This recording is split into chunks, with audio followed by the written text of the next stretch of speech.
Hi friends, crystal bead, pearl bead வச்சு ஒரு bangle set ஒன்று பார்க்க போகிறோம். அதுக்கு ஃபஸ்ட்டு பேங்கிளோடைய பேஸ் எடுத்துக்கிட்டேன்.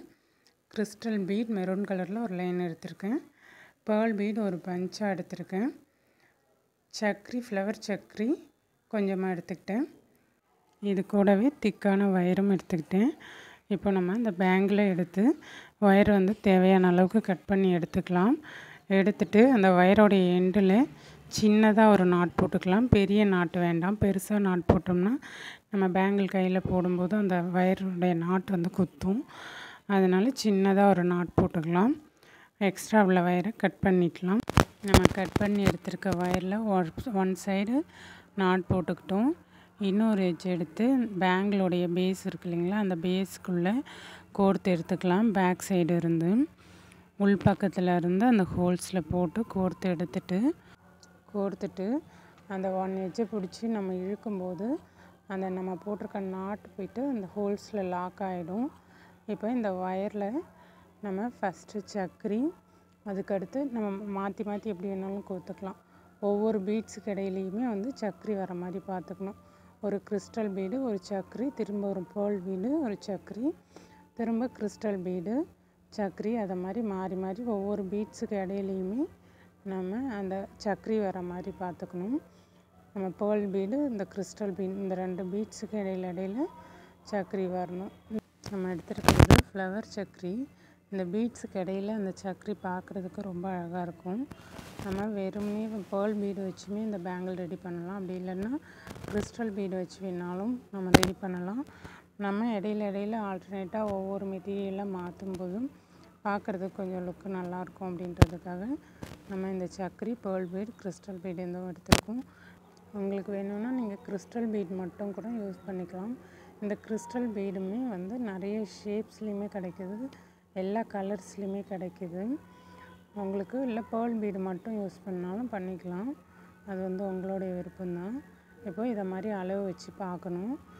நம்ம இந்த மாதிரி அளவு வச்சு பார்க்கும்போது அந்த பேங்கில் ஒரு சுற்று ஃபுல்லாக சுற்றி வர மாதிரி, நம்ம எங்கே ஸ்டார்ட் பண்ணமோ அங்கே முடிக்கிற மாதிரி இருக்கணும். அதுக்கேற்ற மாதிரி நம்ம அந்த அளவுக்கு கோர்த்து எடுத்துக்கணும். அப்பப்போ வேணும்னா நம்ம அளவு வச்சு பார்த்துக்கலாம். நம்ம இந்த ஒயர் யூஸ் பண்ணாமல் நார்மல் த்ரெட்டுமே யூஸ் பண்ணலாம். நார்மல் த்ரெட்டுன்னும்போது என்ன ஆகும்னா அறுந்து போயிடும். அதனால் நம்ம இந்த திக்கான ஒயர் யூஸ் பண்ணுறோம். இதுவே நம்ம ஆரி ஒர்க்கு யூஸ் பண்ணுற அந்த நரம்பு யூஸ் பண்ணோம் அப்படின்னா அது ரொம்ப சாஃப்டாக இருக்கும். அதனால் அதுவுமே சீக்கிரம் அறுந்து போயிடும். இப்போ எனக்கு அந்த வளையல் கிட்ட ஃபுல்லாக ஒரு ரவுண்டு சுற்றி முடிச்சிட்டேன். ஓரளவு கிட்ட வந்துருச்சு.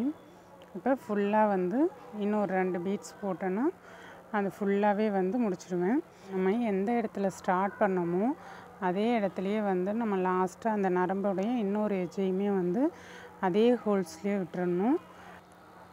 ஃபுல்லாக நம்ம லாக் பண்ணி முடிச்சுட்டு அதுக்கப்புறம் அந்த ஒவ்வொரு ஹோல்ஸுக்கு இடையிலையுமே இந்த நரம்பை நம்ம உள்ளுக்குள்ளே கொடுத்து நம்ம அந்த பீட்ஸ் எல்லாமே மூவ் ஆகாமல் இருக்கிறதுக்காக லாக் பண்ண போகிறோம். இப்போ இதை ஃபுல்லாக டைட் பண்ணிட்டேன். இப்போ இந்த பேங்கிள்ஸ்குள்ளே அப்படியே விட்டோம்னா கரெக்டாக வந்துடும். நம்ம அந்த ஒயரை டைட் பண்ணிக்கிட்டே இருக்கணும். நம்ம ஒரே ஹோல்ஸ்குள்ளேயே அந்த 2 ஒயரையும் போட்டுக்கிறதுனால டைட்டாக இருக்கும். நல்லா டைட் பண்ணி நல்லா அந்த ஒயரை இழுத்தோம் அப்படின்னா அந்த பேங்கிள் கரெக்டாக அந்த பேஸில் போய்ட்டு உட்காந்துரும். இப்போ நம்ம அந்த பீட்ஸை இந்த ஒயரை விட்டு ஒவ்வொரு ஹோல்ஸ்குள்ளேயும் போட்டுட்டு இந்த ஒயருக்குள்ளே பீட்ஸ் லாக் ஆகிற மாதிரி நம்ம ஒவ்வொரு ஹோல்ஸ்குள்ளேயும் போட்டு எடுக்க போகிறோம். நம்ம இந்த ஒயர் திக்காக இருக்கிறதுனால நீடில் எதுவும் நமக்கு தேவைப்படாது. நமக்கு ஒரு 1 சென்டிமீட்டருக்கு 1 சென்டிமீட்டர் அந்த ஹோல்ஸ் இருக்க மாதிரி இருக்குது.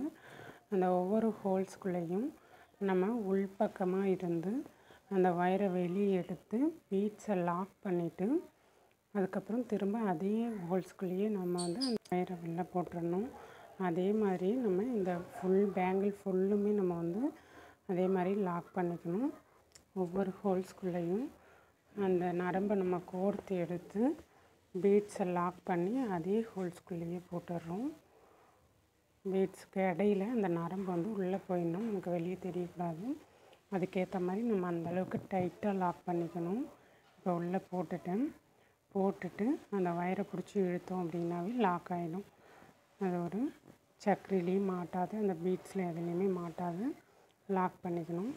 இதே மாதிரி நம்ம ஒவ்வொரு ஹோல்ஸ்குள்ளேயுமே போட்டு லாக் பண்ணிக்கணும். லாக் பண்ணி முடிச்சுட்டு நம்ம லாஸ்ட்டாக அந்த எண் நாட்டு வந்து போட்டுக்கணும். லாஸ்ட்டாக நம்ம போடுறோம் இல்லைங்களா, இதை மாதிரி அதாவது ஃபஸ்ட்டு ஸ்டார்டிங் பண்ண இடத்துல திரும்ப வந்து நாட் போடுற மாதிரி இருக்கும். இப்போ நான் ஃபுல்லாக முடிச்சுட்டு காமிக்கிறேன் உங்களுக்கு. இப்போ இதே மாதிரியே வந்து ஃபுல்லாக நான் வந்து கொடுத்துக்கிறேன். உங்களுக்கு வந்து இந்த வயர் அப்படியே போடுறதுக்கு கஷ்டமாக இருந்தது அப்படின்னா நீங்கள் என்ன நீடில் நார்மல் கையூசி இருக்கு இல்லைங்களா, அது வேணாலும் நீங்கள் கொடுத்துக்கலாம். ஏன்னா அந்த உள்ள ஹோல்ஸ்குள்ளே போட்டு எடுக்கிறது கொஞ்சம் சிரமமாக இருக்கும்போது நான் வந்து அப்படியே தான் யூஸ் பண்ணுறேன். நமக்கு வெளியே வயர் தெரியாத அளவுக்கு ஃபுல்லாக டைட் பண்ணி லாக் பண்ணிக்கணும். உள்ளுக்குள்ளே அந்த பேஸோடைய உள் சைடு வந்து நம்ம வயர் வந்து 1 சென்டிமீட்டருக்கு 1 சென்டிமீட்டர் தான் ஹோல்ஸ் இருக்கிறதுனால அந்த வயர் நமக்கு வெளியே இருக்கும். அது ஒன்றும் தெரிஞ்சிக்காது.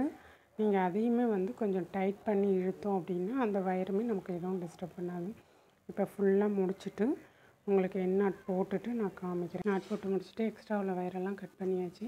என்னோடய வீடியோ பிடிச்சிருந்தா லைக் பண்ணுங்கள், ஷேர் பண்ணுங்கள், கமெண்ட் பண்ணுங்கள், மறக்காமல் சப்ஸ்கிரைப் பண்ணிக்கோங்க. ஓகே, பாய்.